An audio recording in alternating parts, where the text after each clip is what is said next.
안녕하세요. 오늘은 정말 어마어마한 주제, 바로 우주에 대해 이야기해 볼 겁니다. 네, 우리가 존재하는 이 모든 것의 시작과 끝을 향한 경이로운 여정, 저와 함께 떠나보시죠. 재밌지 않나요? 옛날 사람들은 밤하늘을 보면서 저런 상상을 했다는 거예요. 별이 모닥불이라니. 하지만 지금 우리는 망원경과 과학을 통해 그 상상보다 훨씬 더 거대하고 훨씬 더 놀라운 진짜 우주의 모습을 마주하고 있죠. 그 여정이 어떻게 시작됐는지 한번 볼까요? 자, 그럼 이 거대한 우주 속에서 우리는 대체 어디쯤 있는 걸까요? 감이 잘 안 오시죠? 그래서 우리 집에서부터 시작해서 쫙 줌아웃하면서 우리의 우주적 주소를 한번 찾아가 볼게요. 자, 준비되셨나요? 숨막히는 줌아웃 시작합니다. 첫 번째, 바로 우리가 발 딛고 서 있는 이곳, 지구에서 출발해요. 조금만 멀어져 볼까요? 자, 두 번째, 태양계의 이웃별들이 보이기 시작하죠. 여기서 멈추지 않고 더 멀리 가면 세 번째, 우리 은하랑 저 유명한 안드로메다 은하가 속한 국부 은하군이 나타납니다. 와, 근데 이게 끝이 아니에요. 네 번째, 수백만 개의 은하가 보이는 거대한 초은하단이 보이고요. 그리고 마지막 다섯 번째 단계까지 가면 이 모든 게 사실은 거대한 그물망, 바로 필라멘트 구조의 한 부분이라는 걸 알게 되죠. 어떠세요? 정말 스케일이 압도적이죠? 이렇게 어마어마한 스케일을 확인했으니까 이제 우주가 대체 뭔지 딱 정의를 내려봐야겠죠? 네, 말 그대로예요. 우주는 그냥 존재하는 모든 것을 의미합니다. 그러니까 별이나 행성 같은 건 당연하고요. 심지어 우리 눈에는 전혀 보이지 않는 그런 미스터리한 암흑물질 같은 것들까지 싹 다 포함하는 개념인 거죠. 1000억! 와, 이게 무슨 숫자냐면요. 우리 우주에 있을 거라고 추정되는 은하의 개수입니다. 1000억 개의 은하. 근데 더 놀라운 건 그 은하 하나하나에 또 수천억 개의 별이 있다는 거죠. 정말 상상조차 안 되네요. 그리고 또 하나의 핵심이 있어요. 이 우주가 그냥 텅 빈 공간에 멈춰 있는 게 아니라는 거. 나이가 거의 140억 살이나 되고 지금 이 순간에도 계속해서 팽창하고 있는 아주 역동적인 존재라는 사실입니다. 자, 이제 우주가 무엇이고 우리가 어디에 있는지 대충 감이 왔으니까요. 이제 가장 근본적인 질문으로 가보죠. 이 모든 건 대체 어떻게 시작됐을까요? 바로 그 유명한 빅뱅 이론입니다. 모든 것, 그러니까 이 우주 전체가 원자핵보다도 훨씬 작은 한 점에 꾹꾹 눌러 담겨 있다가 어느 순간 뻥 하고 터지면서 시작됐다는 정말 생각할수록 놀라운 이야기죠. 자, 이 타임라인을 한번 보세요. 정말 기가 막힙니다. 빅뱅이 터지고 나서 1초는커녕 눈 깜빡할 시간도 되기 전에 우주가 급팽창이라는 걸 겪으면서 엄청나게 커져요. 그리고 딱 3분 만에 최초의 원소들, 그러니까 수소와 헬륨의 씨앗이 만들어지죠. 시간이 좀 흘러서 38만 년쯤 지났을 때 드디어 우주가 안개처럼 뿌연 상태에서 벗어나 투명해져요. 빛이 드디어 자유롭게 여행을 시작한 거죠. 그리고 5억 년이 지나서야 마침내 중력이 뭉쳐서 최초의 별들이 반짝이기 시작했습니다. 와, 우주의 골격은 정말 순식간에 만들어진 거나 다름없네요. 이 비율을 보면 우리가 얼마나 작은 존재인지 확 와닿으실 거예요. 우주의 13억 7천 년 역사를 딱 1년짜리 달력으로 만든다고 상상해보세요. 1월 1일 0시에 빅뱅이 빵 터졌어요. 그럼 우리 인류 호모사피엔스는 언제 등장했을까요? 바로 12월 31일 밤 11시 56분입니다. 새해 종소리가 울리기 딱 4분 전에 나타난 거예요. 우리는 정말 아슬아슬하게 막차를 탄 손님인 셈이죠.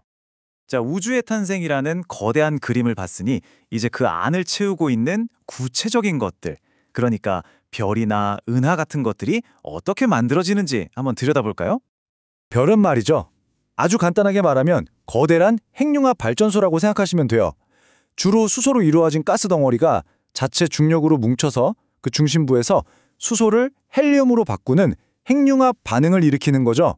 그러면서 엄청난 빛과 열을 뿜어내는 거고요. 우주의 가장 기본적인 부품이라고 할 수 있습니다. 근데 모든 별이 똑같이 살다 죽는 건 아니에요. 운명은 태어날 때의 질량, 그러니까 덩치에 따라 완전히 달라집니다. 먼저 우리 태양처럼 비교적 아담한 별들은요, 나이가 들면 적색 거성으로 부풀었다가 마지막엔 조용히 바깥층을 날려버리고 중심에 하얀 난쟁이별, 즉 백색 외성으로 남아요. 하지만 태양보다 훨씬 무거운 진짜 헤비급 별들은 스토리가 완전 다릅니다. 이 친구들은 초거성으로 엄청나게 커졌다가 초신성이라는 우주 최대의 불꽃놀이를 벌이며 폭발하죠. 그리고 그 자리엔 중성자별이나 심지어는 블랙홀 같은 아주 극단적인 천체가 남게 됩니다. 그리고 바로 이 지점에서 이 거대한 우주 이야기가 바로 나의 이야기가 됩니다.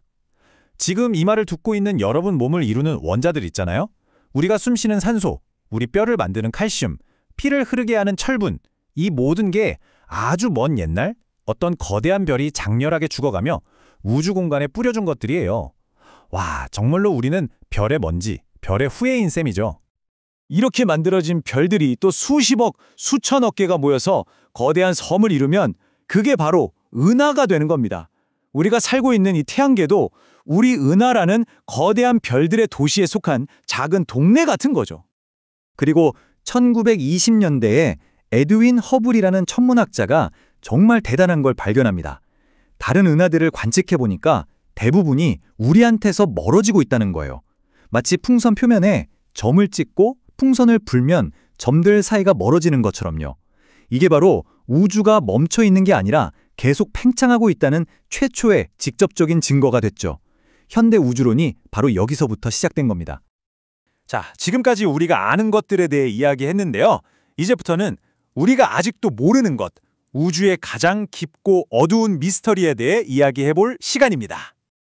우리가 밤하늘에서 보는 그 모든 것들, 수천억 개의 은하와 그 안에 또 수천억 개의 별들, 행성들, 그리고 바로 우리 자신까지 이 우주를 채우고 있는 우리가 아는 모든 물질들, 이걸 전부 다 합쳐도 고작 우주 전체의 4%밖에 안 됩니다.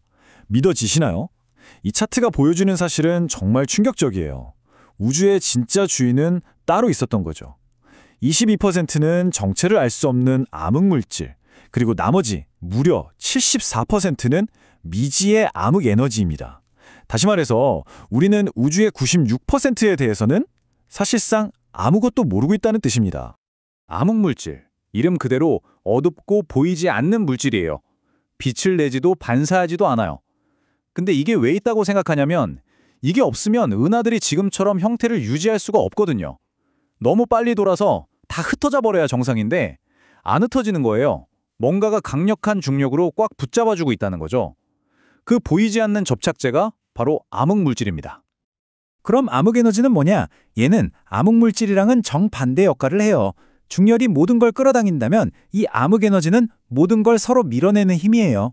우주 공간 자체에 내재된 에너지인데 이게 우주 팽창을 점점 더 빠르게 가속시키고 있는 주범으로 지목되고 있죠. 정말 미스테리한 힘입니다. 그렇다면 이 미스테리한 힘들이 이끄는 우주의 마지막은 어떤 모습일까요? 크게 두 가지 시나리오가 있었어요. 하나는 빅크런치, 중력이 결국 팽창을 이기고 모든 걸 다시 한 점으로 뭉개버리는 거죠. 또 다른 하나는 빅프리즈, 암흑에너지의 힘이 더 강해서 우주가 영원히 팽창하다가 결국 모든 별이 꺼지고 모든 게 얼어붙고 텅 비게 되는 아주 쓸쓸한 결말이죠. 그리고 현재까지의 관측 결과는 안타깝지만 이 빅프리즈 쪽이 더 가능성이 높다고 말해주고 있습니다. 그래서 마지막으로 이 질문을 남겨두고 싶습니다. 우리가 보고 만질 수 있는 우주는 전체의 4%에 불과합니다. 나머지 96%는 우리가 전혀 이해하지 못하는 암흑물질과 암흑에너지의 세상이죠. 과연 그 미지의 영역에는 또 어떤 놀라운 비밀들이 우리를 기다리고 있을까요? 우주를 향한 우리의 탐험은 어쩌면 이제 막 첫 페이지를 넘긴 것일지도 모릅니다.